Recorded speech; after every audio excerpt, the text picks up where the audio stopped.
Assalamualaikum warahmatullahi wabarakatuh.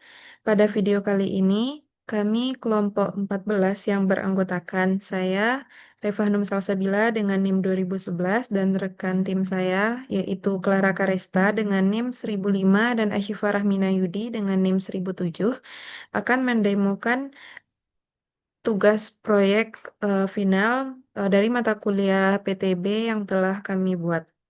Sebelum mendemokan programnya, saya akan menjelaskan secara singkat tentang proyek yang kami buat. Proyek ini merupakan pengembangan aplikasi manajemen asrama mahasiswa berbasis Android yang dirancang untuk membantu pengelolaan aktivitas operasional asrama secara digital melalui satu perangkat utama, yaitu smartphone. Aplikasi ini difokuskan pada satu role pengguna, yaitu penghuni asrama, dengan tujuan mempermudah administrasi harian seperti pengelolaan pembayaran, pelaporan kerusakan fasilitas, dan penjadwalan piket kebersihan. Untuk demo aplikasi, untuk bagian awal itu akan dijelaskan oleh Clara. Kepada Clara, disilahkan. Baik, terima kasih kepada moderator. Nah, di sini saya akan menjelaskan tampilan awal yang ada yaitu splash screen, di mana di sini ada dua button, di mana ada button Get Start dan juga setelah memiliki akun. Nah, ketika kita telah memiliki akun, maka kita bisa mengklik ini dan itu akan muncul ke halaman login. Nah, terus misalnya saya akan mengklik button Get Start. Nah, di sini ada pilihan dua button di mana create a new account, di mana ini akan muncul ke halaman sign up dan juga yang telah memiliki akun maka akan muncul ke halaman login. Nah, ketika kita misalnya mengklik halaman login, akan muncul tampilan seperti ini, tapi jika kita belum memiliki akun, maka kita bisa mengklik button sign up. Nah, akan muncul tampilan seperti ini. Nah, misalnya kita telah menginputkan email yang telah ada, maka kita masuk dengan halaman login. Nah, ketika kita mengklik button login, nanti maka akan muncul notifikasi dari selamat datang dan juga pengingat tentang tiket yang eh, ada di jadwal user itu sendiri. Nah, seperti ini.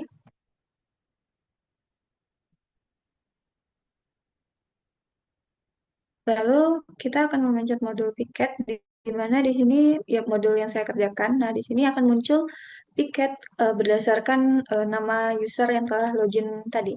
Nah, di sini ada dua button, di mana itu ada jadwal piket saya dan juga rekap piket saya. Pertama, saya akan membahas tentang jadwal piket saya terlebih dahulu.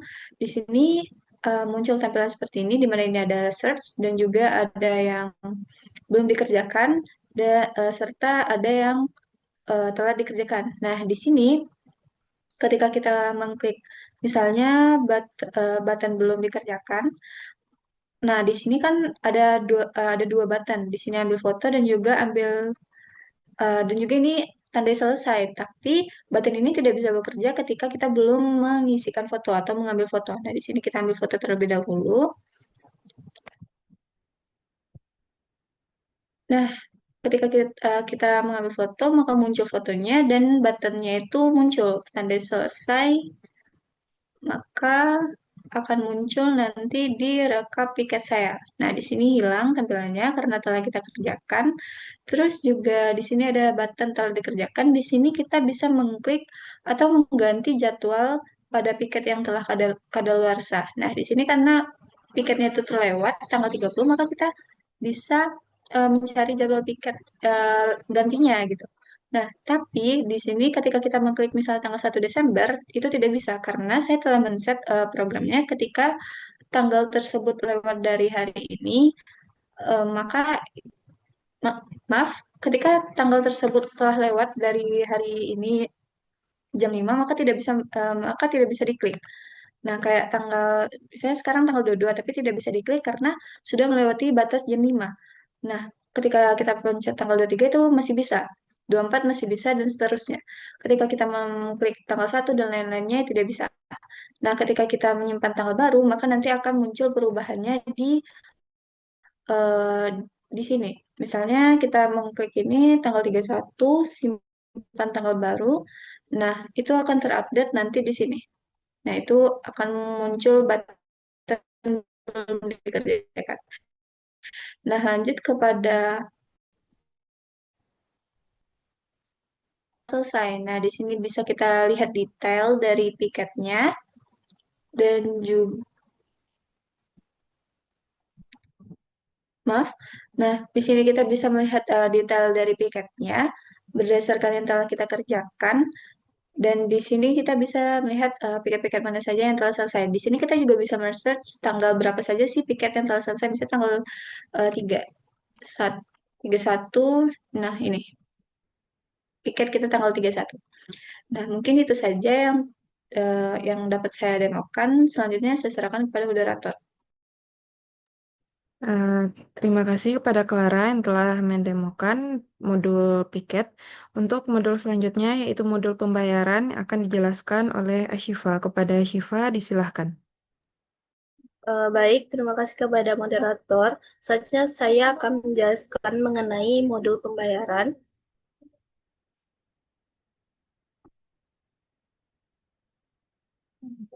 Nah, di sini merupakan halaman dari daftar tagihan, di mana di sini juga terlihat tadi ada notif dari tagihan pembayaran.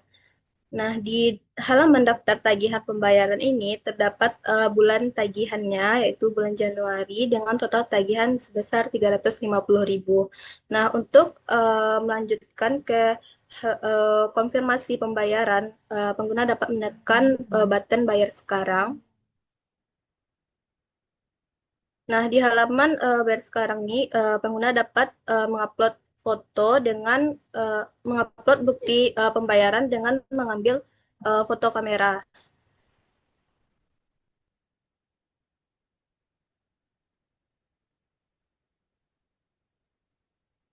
Nah, lalu pengguna dapat menekan button kirim, lalu muncul konfirmasi dengan menekan OK. Nah, di bulan tagihan tadi, di bulan Januari tadi, akan bertukar menjadi menunggu konfirmasi. Nah, selanjutnya itu pengguna dapat melihat status dari pembayaran. Nah, karena admin sudah mengkonfirmasi dengan menukar status pembayarannya menjadi lunas di bulan Desember. Lalu yang tadi di bulan Januari tadi status pembayarannya masih pending karena menunggu konfirmasi dari adminnya. Selanjutnya yaitu di menu riwayat pembayaran. Nah, bulan tagihan yang ada di riwayat pembayaran ini yaitu yang sudah yang sudah dikonfirmasi oleh admin dengan status pembayaran lunas. Nah, setelah itu admin juga pengguna juga dapat melihat detail dari riwayat pembayaran dengan menekan button lihat detail. Nah, di sini dilihat detail ini, pengguna dapat melihat bulan tagihannya yaitu bulan Desember dengan total tagihan 350.000 dengan status lunas dengan bukti pembayarannya. Selanjutnya uh, menekan back.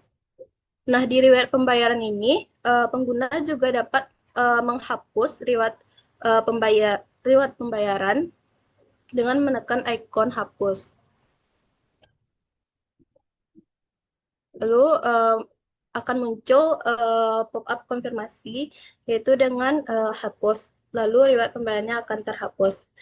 Nah, sekian dari modul pembayaran. Saya kembalikan kepada moderator. Terima kasih kepada Syifa yang telah menjelaskan modul pembayaran. Untuk modul terakhir yaitu modul pelaporan kerusakan barang, itu akan saya jelaskan sendiri. Pertama, ketika pengguna mengklik button modul pelaporan kerusakan barang, nanti pengguna akan diarahkan ke ke halaman yang dimana di sana terdapat dua button. Dan juga nanti akan muncul notifikasi.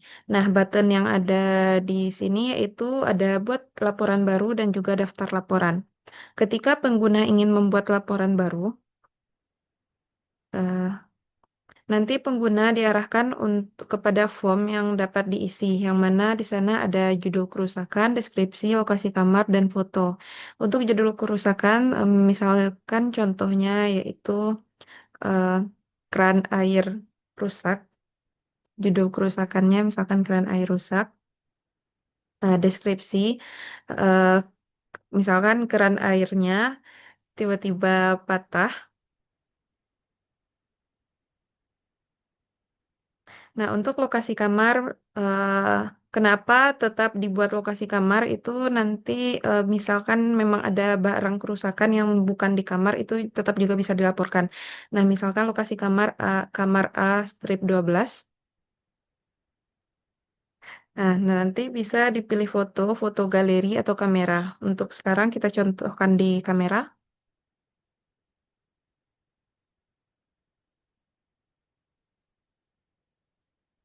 Nah, nanti pengguna dapat menekan kirim laporan, button kirim laporan, dan pop-up konfirmasi. Nah, selanjutnya laporan yang telah dibuat tersebut akan masuk ke halaman daftar laporan. Di halaman daftar laporan ini akan tersedia laporan-laporan yang telah dibuat oleh pengguna sebelumnya. Seperti yang terlihat itu ada kerusakan kipas angin dan keran airnya rusak. Nah, misalkan pengguna ingin melihat detail dari laporan yang yang dibuat itu bisa menekan tombol lihat. Nah, di sini akan ada status dari laporan, yaitu misalkan pending, juga ada deskripsi kerusakan dan lokasi beserta eh, foto bukti.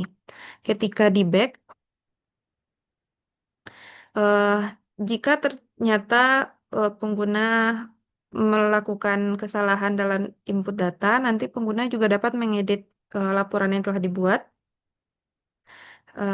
Misalkan eh, nanti jika pengguna ternyata salah menginputkan data maupun fotonya, nanti pengguna dapat melakukan perubahan dan menekan tombol simpan perubahan. Misalkan lokasi kamarnya salah, misalkan kamar A 13.